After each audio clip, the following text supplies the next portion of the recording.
as the son of an Israeli, as someone with an Israeli passport, as someone who has friends and family over there, obviously, no one approves of the slaughter of innocent people.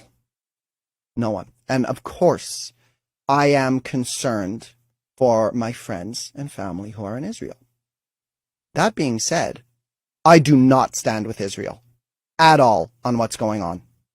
And I'm finally starting to realize how brainwashed I've been. I was taught to love Israel. I went to Jewish elementary and Jewish high school. And, we're singing the Hatikva, the national anthem. We're singing all these Jewish songs. And we're taught this one very specific view of history. We were taught basically that, the land was ours.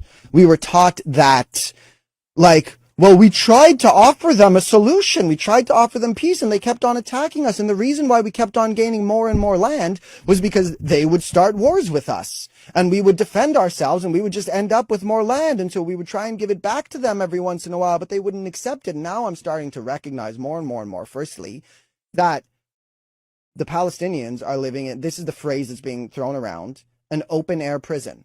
2.2 million people who are being restricted in their food, their water, their electricity, their fuel. Children who are born into a prison who are never going to be able to go anywhere and do anything. And this has been going on for 50 to 60 years. We were taught to resent them. And so, obviously, again, the killing of innocent people by the Palestinians, awful, terrible, inexcusable. And then I watch Israel's response, carpet bombing this open-air prison with 2.2 million people. They're doing the same thing. I do not stand with Israel. I stand with the Palestinian people. I do not understand how we as Jews can stand by while a nation cries for freedom. They are trapped there. It might not be as explicit as putting them into gas chambers, but it's still genocide. And we talk as Jews in regards to the Holocaust of never again. Is it just never again to us? Or is it never again? Because I thought it meant never again. We were told that Hamas beheaded 40 babies. And we look at that, and that gives us they are terrorists.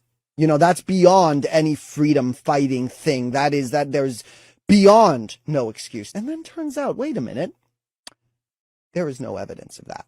And the news outlets that first put out that story then retract the statement. You can't retract a statement. Once it's out there, the damage is done. Because let's say you publish a news story and 10 million people hear the story of Hamas beheaded 40 babies. Then you post the retraction. Firstly, the retraction doesn't get as much news as the original post.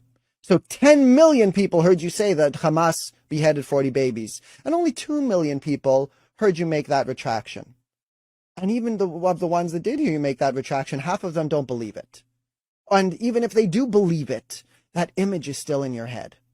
There is no denying that Israel has been using propaganda. So much of what we know is not the truth of things. So we don't know. You don't know what's happening there. I don't know what's happening there.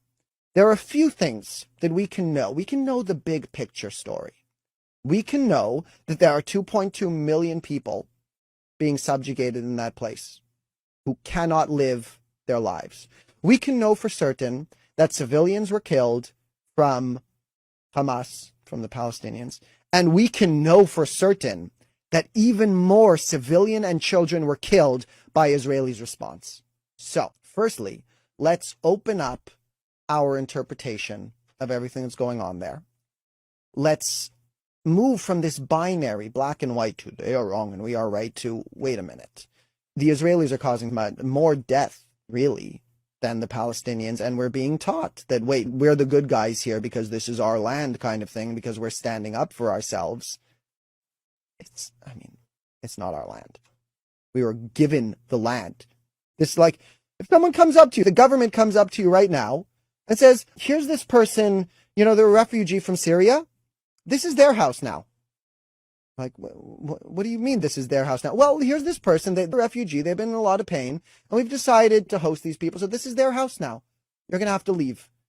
I don't want to leave. Okay, fine. I'll tell you what, They'll take the left side of the house, and you take that little 10%, that one room. You keep your bedroom, but they get the rest of the 90% of this house. Is that acceptable to you? And you go, no. Now it's your fault. So go to your bedroom, and we're going to lock you in there. That's basically what happened.